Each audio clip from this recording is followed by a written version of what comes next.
Hi guys, welcome to my videos. So guys, today in this video I'm going to describe what to do if you lose your identification document in Canada. Before I proceed further, if you have not already subscribed to my channel, please go and subscribe right now.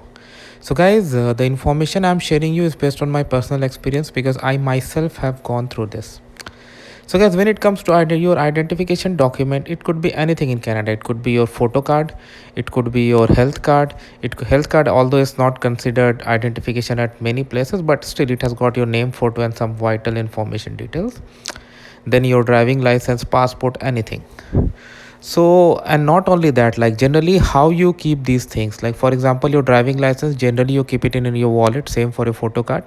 Passport, PR card, these are not the documents that we carry with us always, right? But still it's important to protect, but unfortunately people still lose them.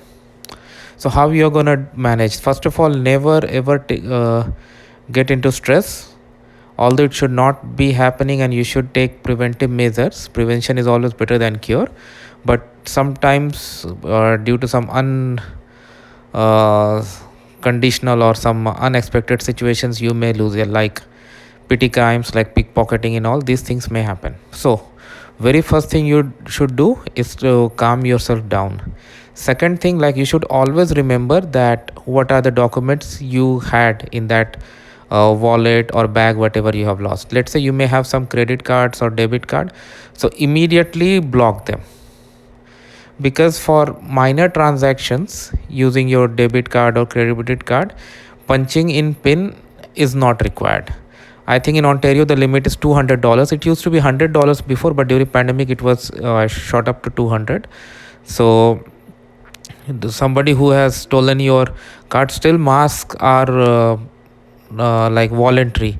So if somebody has stolen your or has got access to your wallet and has picked up your card, they can put on a mask where their face and identification cannot be identified easily, and they can go to even a well monitored store like Walmart and do transactions, and it's going to be very difficult for law enforcement agencies to find them out, because their face could be covered, right? Because still, like, you can put on a mask if you want to, and a very few group of people I still see put on masks. So in this way they can protect you. So first of all, you should block your cards.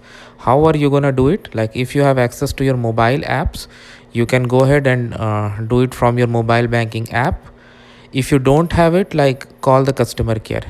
You should always have the customer care information ready, and you should always have like a copy at your home and another safe place, so that you can always call them and get your card blocked. You can ask them to issue a new card to you with different details. For example, when my card had been compromised, I had called and asked them to send a new card. Nowadays you can do this online, like you can tap, you can select block, and you can request a new card, and they are going to do it, so you don't even have to call in many cases. So do this, okay? Like, block your cards, get new ones, so that they cannot do anything. Along with that, verify the transactions that have gone through. So for credit cards and debit cards, I'm not sure about the debit cards, but for credit cards you can always claim if there's a transaction that you have not authorized, because I myself have gone through this, and it happened with my Visa as well as MasterCard. So I had called the customer care and I told these were not authorized by me, and they were refunded back to my account. So ultimately I did not pay anything, it just went through. So this you should do. But a very vital piece of thing that you should do is to um, put an alert on your credit profile if you have lost your identification. For example, if you have lost your driving license, so that has got your name, DOB, and your address, including your postal code. So these are very vital pieces of information, so you should put an alert on your credit profile. So in Canada, credit monitoring agencies are Equifax and TransUnion. So both of them have IVR number, and for TransUnion you can even do it online. So, and it's free. You can put an alert that you are a possible identification lost theft victim, and that alert is gonna stay on your profile for 6 years.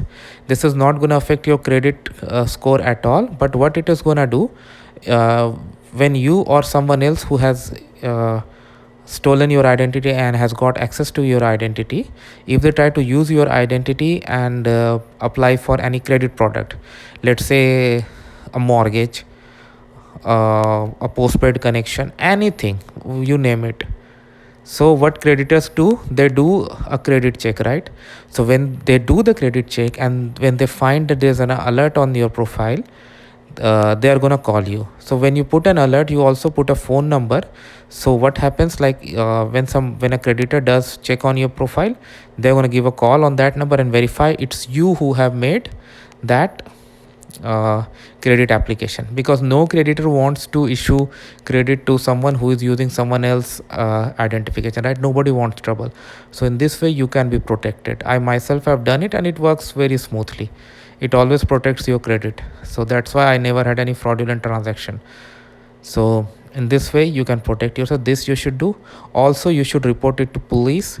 So when it comes to reporting to police, lot of regions in Canada have this online reporting system as well. So I had reported online, so you can report online. This is very easy.